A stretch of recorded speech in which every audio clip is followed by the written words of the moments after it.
Graças a Deus, você é homem lindão! Seja bem-vindo ao Devocional de HPH, de Homem para Homem, do CMN Hombridade, aqui da Universidade da Família, para o seu coração, um coração de homem. Nós estamos continuando o nosso estudo dos 12 princípios, 12 exercícios para que você possa criar robustez também na sua vida espiritual, na sua consistência, transformando o seu comportamento e conformando você a Cristo Jesus. Estudamos sobre desligue, ligue, leia, incentive, ore, proclame, medite e agora nós vamos falar sobre frequente. Fique comigo.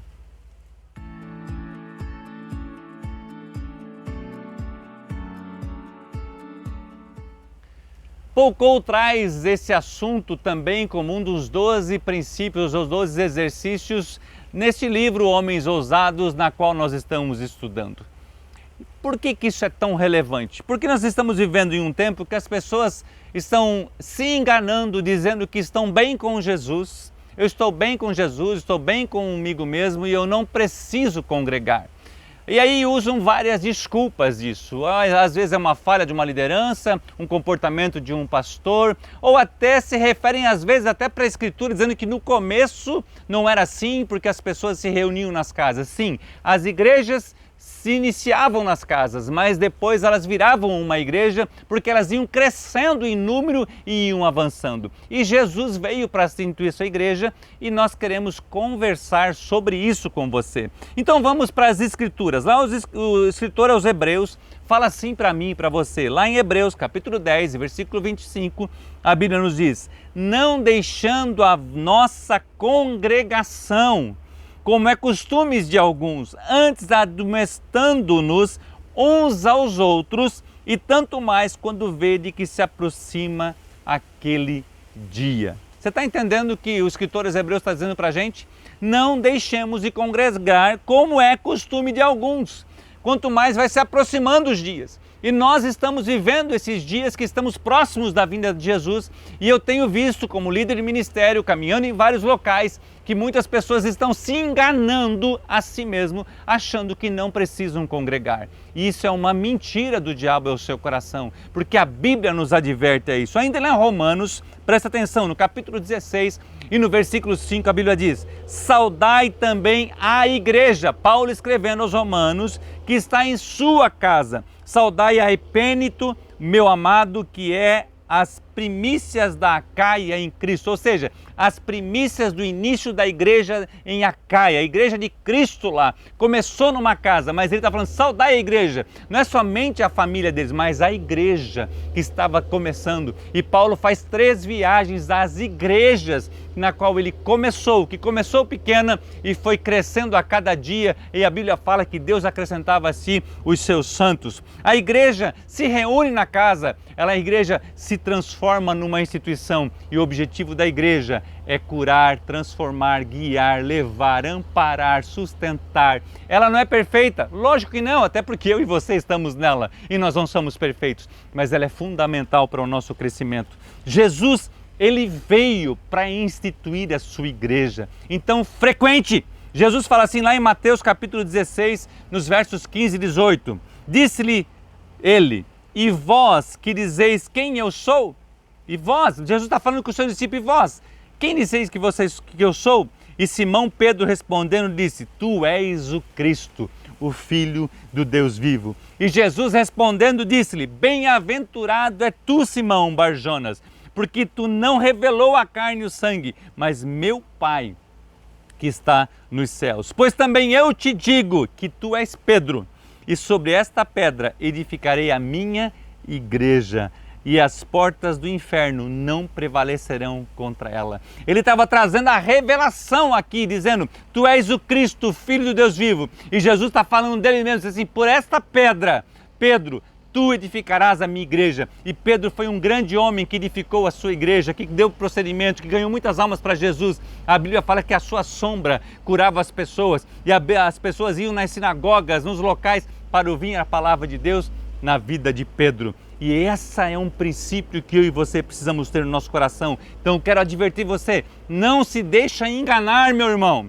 Ei, homem, não se deixe enganar, você precisa congregar. Muitas pessoas se enganam achando que não precisam. Então, como poderemos viver sem frequentar a igreja, aos cultos de oração, às células e nos fazer crescer em todas as áreas?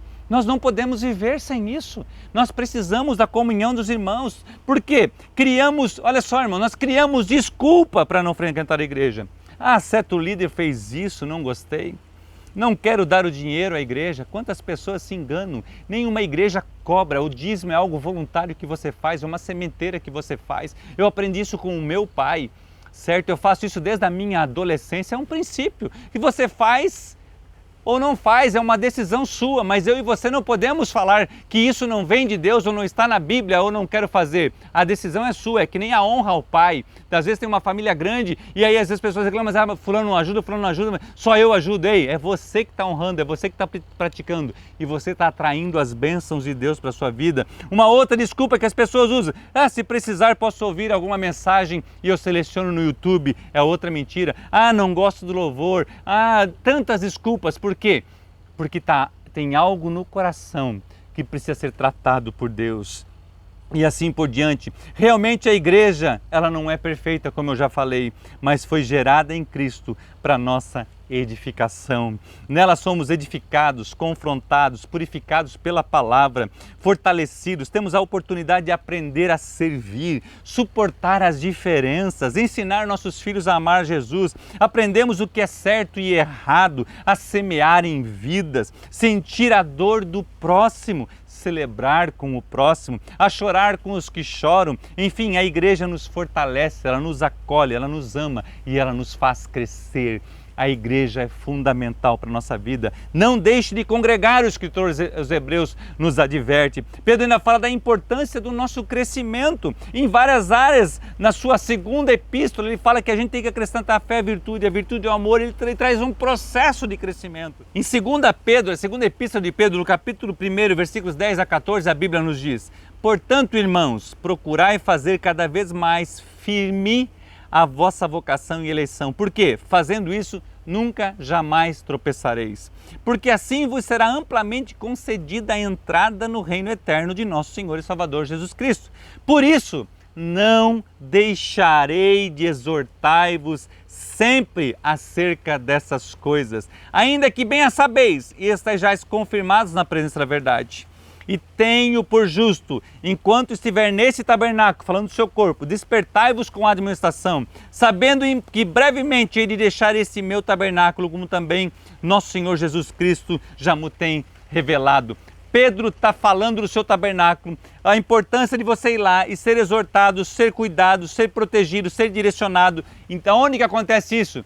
Na igreja. Não que não possa acontecer na sua casa, sim, mas a igreja é o lugar em que eu e você precisamos frequentar. Mais um detalhe para caminharmos para o final desse devocional. Preste atenção. Se eu e você, frequentando a igreja com a nossa esposa e com os nossos filhos, já existe uma possibilidade de acontecer que um deles se desvie do caminho, ok? Embora se você fizer um trabalho sustentado, a Bíblia fala assim, ensina a criança no caminho que deve andar, e quando for grande não se desviará dele, já corre esse risco. Agora imagina se você não frequentar a igreja local e os seus filhos crescerem fora do contexto do ambiente da igreja local, onde eles vão ser educados, vão aprender a conviver com as pessoas, vão ouvir a palavra de Deus na linguagem deles e vão poder crescer nesse ambiente. Mas daí pessoas vêm com aquelas desculpas, mas fulano de tal é líder da igreja e o seu filho desviou. Ei, Judas caminhou com Jesus Cristo e ele se afastou. Mas olha a porcentagem de eficácia, 91,66%, ou seja, dos 12, 11 permaneceram firmes. O que isso me traz, querido? Que a chance de dar certo na igreja é infinitamente maior do que fora dele. Você está entendendo a importância de frequentar a igreja, de frequentar a comunhão, ok? Qual será a nossa desculpa? Jesus nos conta uma outra parábola que eu acho interessante. Lá em Lucas, no capítulo 16, no versos 27 e 29, a Bíblia nos diz, e disse ele, rogo-te, pois, ó Pai, que o mandes à casa de teu pai, pois tenho 5 irmãos, para que lhes dê testemunho, a fim de que não venham também para este lugar de tormento. Disse-lhe Abraão, eles têm Moisés e os profetas, ouçam-nos. Você está me entendendo? O rico foi para o Hades, o Lázaro foi para o seio de Abraão. E lá o rico Lázaro, ele pede, ele implora ao pai Abraão para que envie mensageiros lá, para que os seus irmãos não venham para o mesmo lugar do que ele. E aí pai Abraão responde para ele, eles têm Moisés e os profetas. Eu e você temos Jesus, a sua palavra, pastores, líderes, presbíteros, diáconos, evangelistas, homens e mulheres de Deus que Deus tem colocado para trazer o evangelho para mim, para o seu coração e para a nossa família. Certa vez ao conversar com um casal, isso aqui foi bem interessante, que passou por um divórcio e nós estávamos num bate-papo, num dos coffee breaks, e aí eu compartilhando com ele e eu perguntei para ele, no tempo que você estava com a sua esposa, vocês estavam frequentando a igreja? Ele falou assim, nós não estávamos afastados. E aí eu perguntei para ele, algumas pessoas falaram para você ir à igreja, para você procurar uma ajuda, procurar um pastor e ser discipulado? Ele falou assim, Marcos, muitas pessoas, mas nós estávamos com os nossos ouvidos e o nosso coração fechado. E agora ele estava pagando uma consequência, um preço de uma consequência, de uma decisão de se afastar da igreja local. E agora ele tinha perdido a sua esposa e estava longe dos seus filhos. Ei! Não deixe as coisas acontecerem para depois tomar a decisão. É um exercício. Comece hoje, comece agora. E você, o que você vai fazer? Eu faço um convite de coração para você, homem. Caso esteja sem frequentar uma igreja, procure uma igreja próximo da sua casa. Uma igreja evangélica, cristã, pautada na palavra de Deus. Tem inúmeras igrejas que você pode servir, mas não deixe de congregar. Não entre nesse engano do diabo que você não precisa congregar. É uma mentira do diabo, ele é mentiroso. E você está tomando uma decisão que no curto, médio e longo prazo não será bom para a sua vida. Mas decida hoje, volta para a casa do Pai, volta para a igreja, volta a congregar, volta à comunhão, se arrepende, deixa o orgulho na cruz e siga adiante para servir a Jesus. Lá em Salmos 27, versículo 4, ainda a Bíblia fala, uma coisa é pedir ao Senhor, e o que procuro, que eu possa viver na casa do Senhor todos os dias da minha vida, para contemplar a bondade do Senhor e buscar a sua orientação no seu templo. Uau! Davi, um homem segundo o coração de Deus, queria passar o maior tempo na casa de Deus. Ei! Isso é coisa para homem, você que puxa, você é o cabeça, você é o líder, puxe a sua família para congregar. Seja um homem semelhante a Cristo. Por quê? Hombridade e semelhança a Cristo são sinônimos. Nós somos CMN, uma rede de homens cristãos. Nós resgatamos homens, nós resgatamos famílias. Que Deus te abençoe e um grande abraço.